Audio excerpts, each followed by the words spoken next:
Bom, então, gente, vamos aí dar uma passada muito ligeira pelos slides que eu enviei para vocês, né?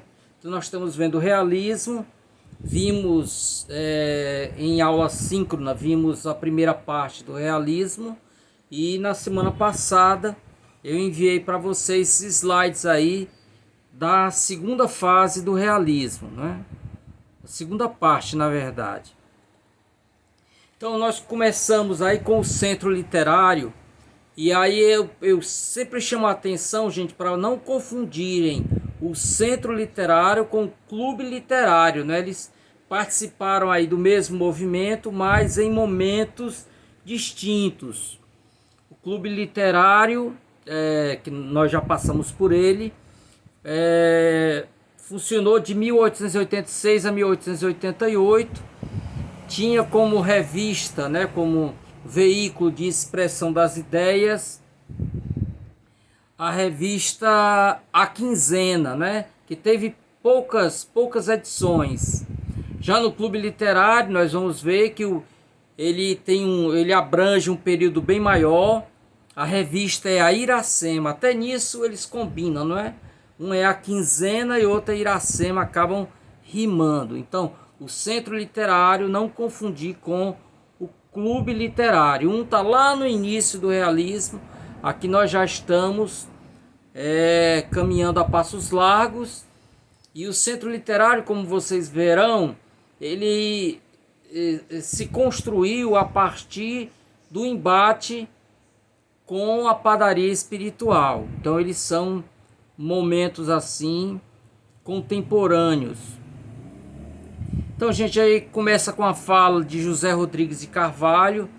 José Rodrigues de Carvalho particularmente é um autor que eu tenho laços assim afetivos do ponto de vista da leitura, porque ele produz uma obra estudando a cantoria, né? Lá nos seus inícios. Então ele tem esse viés aí popular na produção dele. Então ele diz o seguinte: um certo exclusivismo estabelecido pelos rapazes da padaria espiritual, que só admitiam no seu grêmio determinados estreantes, que muitas vezes não ofereciam os requisitos mentais compatíveis com a reputação da sociedade, concorreu para que, dado uma rivalidade incitante, um grupo de moços talentosos fundasse o Centro Literário. A ideia partiu do cérebro de Papi Júnior, nós vamos falar desse autor ainda, uma insubmissa mentalidade.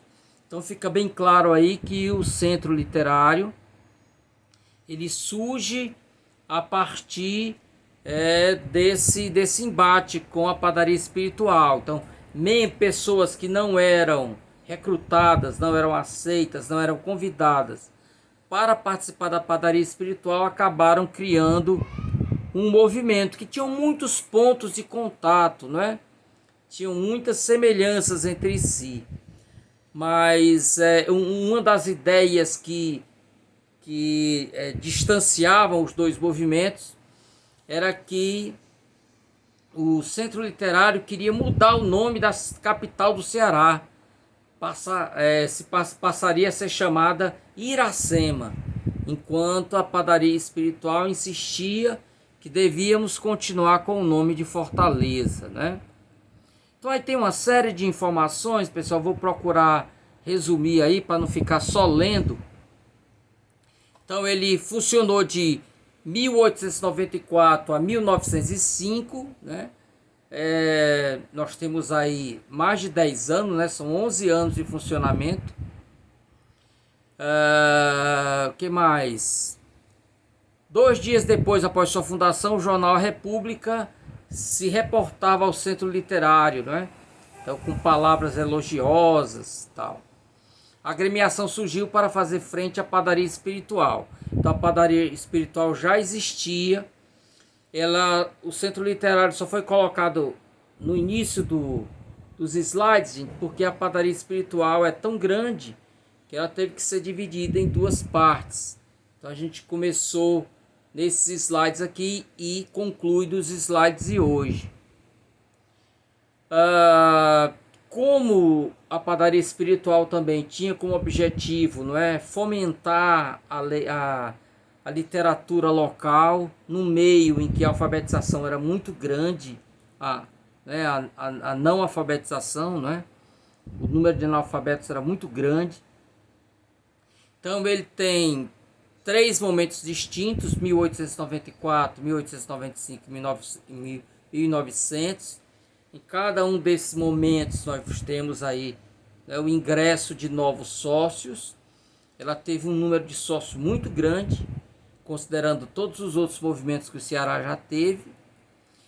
Então, entre os primeiros sócios figuravam Juvenal Galeno. Na verdade, Juvenal Galeno já estava bem velho.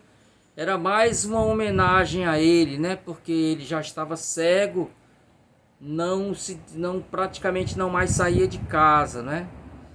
Então, Juvenal Galeno, Papi Júnior, Álvaro Martins, Rodolfo Teófilo, José Olímpio, Quintino Cunha, Eduardo Saboia e Farias Brito estão entre os sócios da primeira hora. Aí depois vão entrando outros, pessoal. Eu dei destaque aí na terceira leva, a leva de 1900, entra Alba Valdez, né? Então, uma das primeiras mulheres aí que vão ter uma participação muito interessante no universo das letras, né? Então aí eles foram, a cada fase foram ingressando novos autores, né? Essa de 1900 tentou recuperar o entusiasmo, né? É natural que o movimento vá perdendo força. Então essa terceira fase tentou resgatar esse segundo momento. Então a revista Iracema, pessoal, seu primeiro número foi publicado em abril de 1895, né? As primeiras edições não tiveram uma qualidade muito grande. A partir da segunda, começa a melhorar tanto que até a própria padaria espiritual elogiou, né, a revista, falando da qualidade da revista. Ok? Aí aquele aspecto que eu já citei, uma das pedras de toque, dos pontos que separavam os dois movimentos. O Centro Literário queria que a capital cearense passasse a ser chamada de Iracema. Ok? Bom, seguindo. A revista circulou por todo o ano de 1896, ao fim do qual se extinguiu. Em 1900, os membros do Centro Literário planejaram lançar um novo periódico, o qual deveria se chamar Jornal da Semana, mas ao que tudo indica, o jornal não veio a ser lançado. Sanzio, que é um grande pesquisador, não encontrou nenhum exemplar, então provavelmente deve ter ficado só na promessa mesmo, né? Então, entre os autores do Centro Literário, pessoal, eu separei o Quintino Cunha.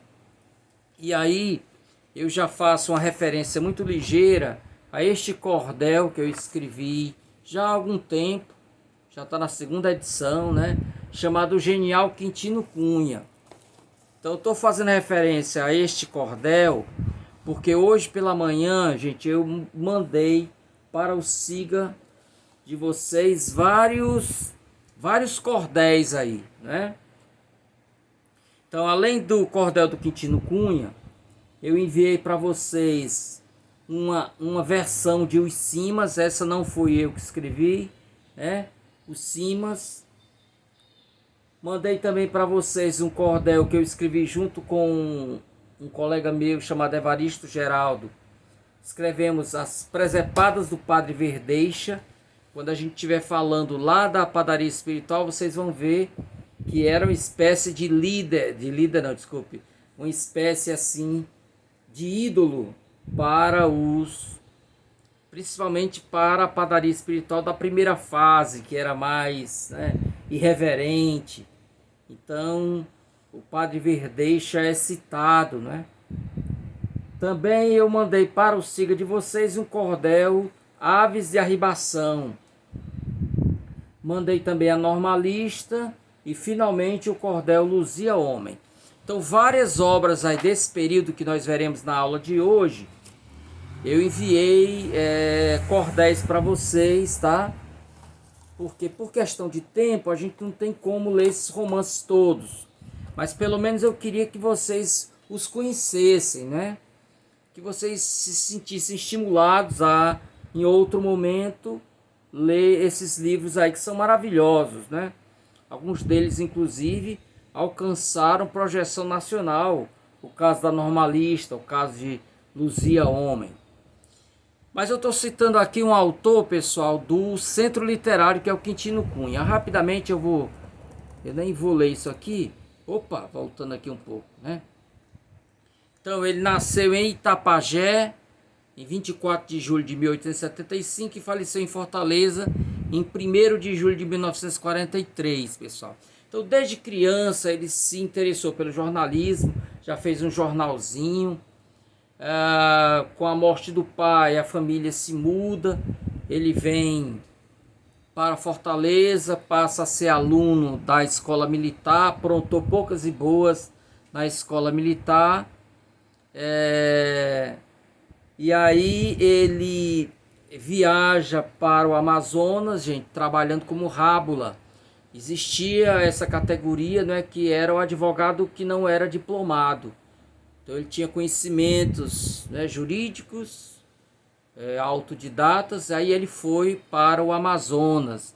E lá, gente, ele se apaixonou tanto pelo local que ele escreve um livro que é interessante. Esse livro é tanto lido na literatura cearense como também na literatura amazonense. Marcou a época, marcou, né, um lugar ali, que é o livro chamado Pelos Solimões, que ele fica na periferia de dois movimentos, né?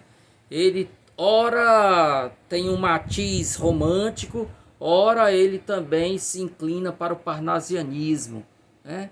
Então são movimentos que principalmente na Europa, não é, se chocavam, mas aqui ele consegue fazer essa combinação insólita, né?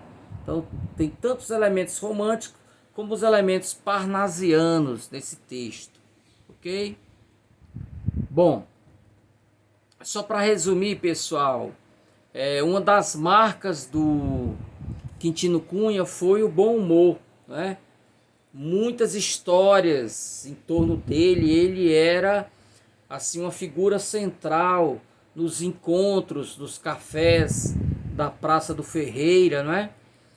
E nesses momentos ele tinha uma habilidade muito grande de improviso, ele ia construindo lá humorismos de toda a ordem, né? Então eu separei aqui, gente, rapidamente para vocês alguns trechos para mostrar um pouco da verve dele, né? Então nós temos aqui o Paulanei, o Quintino Cunha e o Leonardo da Mota, também chamado de Leota. Esses três formam uma tríade, né? A tríade da molecagem cearense. Foram três autores irreverentes. Quando cursava direito, um professor arrogante o encontrou na cantina e, para zombar do estudante, disse: "Um prato de capim", falou Quintino, "e para mim um café é o bastante". Então o professor dele manda vir um prato de capim, que era para dizer que o aluno era burro, que ia comer. E aí o Quintino, na mesma hora, né, passa a perna nele, né? O capim é para ele, para mim basta um café. Num bonde, junto a uma velha, viu o lugar desocupado. Pediu licença à idosa, que lhe disse com enfado: "Vai sentar com essa cara, com essa bunda", declara, do modo bem debochado.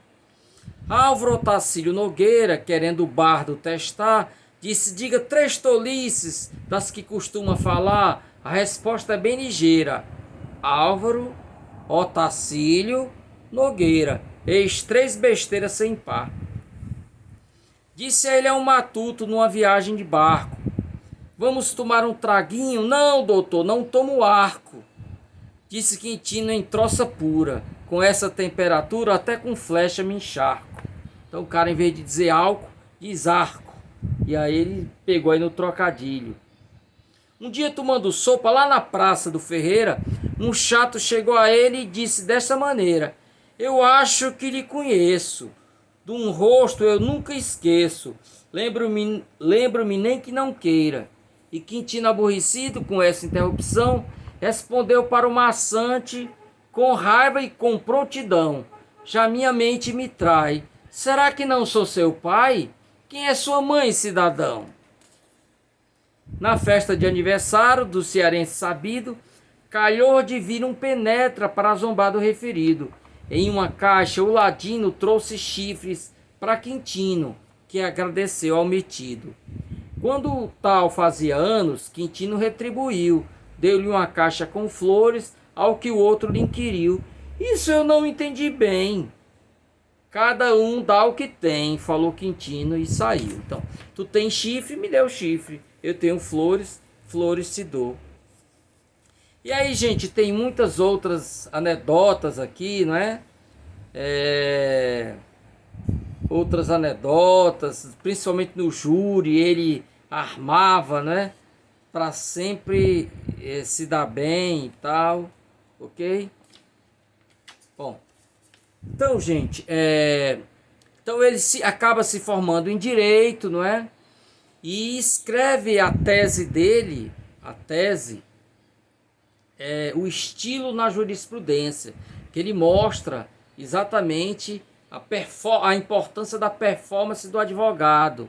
Além do saber, o advogado tem que ser como um ator, saber, né, manipular o júri em seu favor. Aqui é o túmulo dele, pessoal, para quem não conhece, do cemitério São João Batista, e tem lá um epígrafe, não é? Que ele mandou cunhar, não é? O Padre Eterno, segundo refere a história sagrada, tirou o mundo do nada, e eu nada tirei do mundo. Então isso é uma trova, não é? Ok? O livro Pelos Solimões, gente, como eu falei para vocês, ele tem esses elementos de romantismo e de parnasianismo também, né? Então, de acordo com Assis Brasil, para não fugir à estética da sua época, imposição do meio literário e dos contemporâneos, a poesia de Quintino presta tributo ao romantismo e também ao soneto decassílabo de inspiração parnasiana, mas com um destaque especial. O poeta usa expressões e locuções populares, o coloquialismo. Então é uma obra de difícil classificação, tanto do ponto de vista da escola literária como do ponto de vista da linguagem. Ele combina tanto um registro mais alto, mais solene, com um registro mais popular, ou mais popularesco, né? Então, para vocês perceberem, eu trouxe aqui 2 poemas do livro. Eu tenho o livro, inclusive. Comunhão da Serra, marcadamente romântico. Ontem à noite eu vi a minha serra como uma virgem trêmula, contrita, recebendo de Deus, daqui da terra, uma hóstia do céu, hóstia bendita. Então, pessoal, ele olha para a montanha, né, para a serra, e vê a lua cheia. E aí ele imagina aquela lua cheia como sendo uma hóstia que Deus entrega. Como foi para vê-la assim, de neves, era o véu transparente que aqui cobria, vendo-se aqui negros tons leves do negro que do verde aparecia.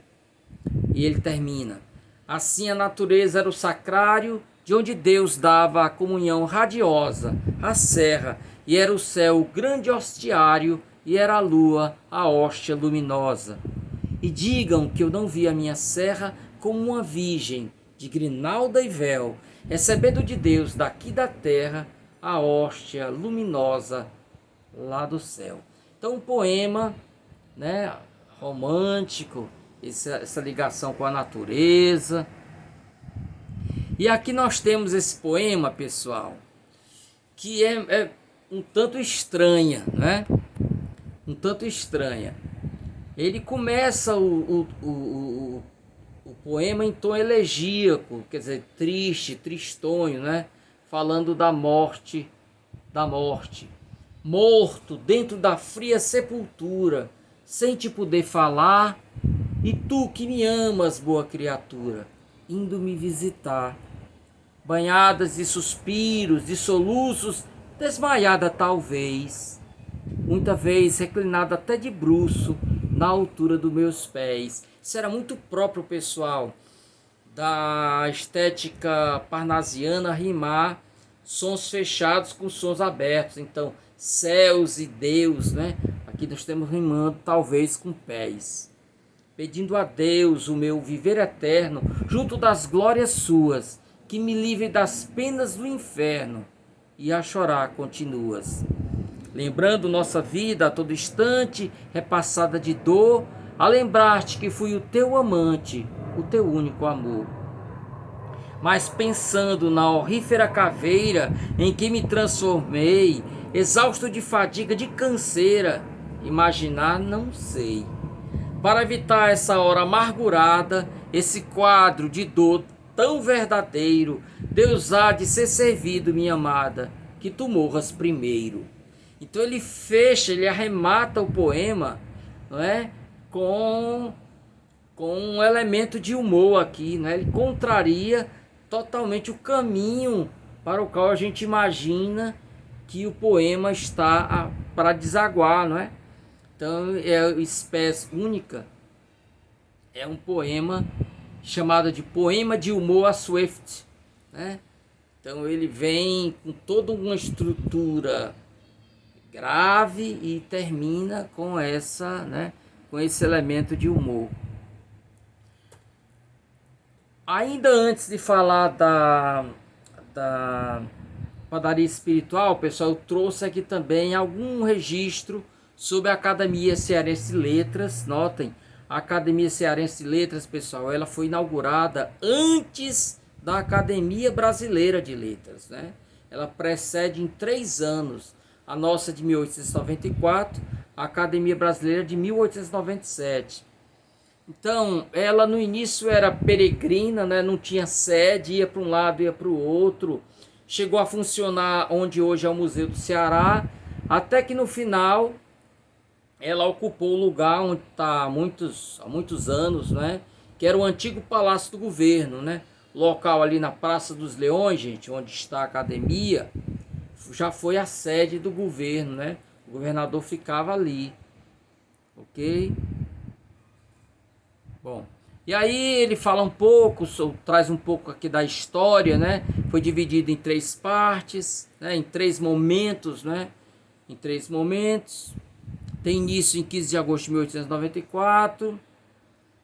E depois ele retoma, né? Ele retoma com um espírito de ressurreição em 1922. Justiniano Serpa, diante da situação em que se encontrava a instituição, com somente 8 membros que ainda moravam em Fortaleza, reorganizou sob a nova denominação de Academia Cearense de Letras. Ok? Então no início era Academia Cearense e passa a se chamar em 1922 Academia Cearense de Letras, né? E aí ele se amplia até as 40 cadeiras, que é o modelo vindo da França, não é? Nós temos 40 cadeiras. Aí eu trouxe para vocês, gente, os patronos. Esses aí são imutáveis, né? Não mudam. Então quando uma pessoa ocupa uma cadeira, então a pessoa que está ocupando a cadeira falece, e aí através de votos se elege um novo membro, e esse membro ocupa a cadeira, mas continua com o patrono, né? Então o patrono não é modificado, ok? Aí o palácio, né? O Palácio da Luz, onde funcionou o governo. Aí o plenário, a parte interior da academia, lá o símbolo e o ano de 1894. Eu separei o Papi Júnior, pessoal. O Papi Júnior também pertenceu ao centro literário, nós acabamos de ver, não é? Ele foi inclusive uma figura de proa. Então, Papi Júnior nasceu em 1854 e morreu em 1934. Ele serviu ao exército, teve lá problemas de indisciplina, acabou saindo da vida militar, aí ele entra no comércio, depois passa a ser professor também, né? Em 1922 fez parte da Academia Cearense, naquele momento de renovação, né? Através das mãos de Justiniano de Serpa.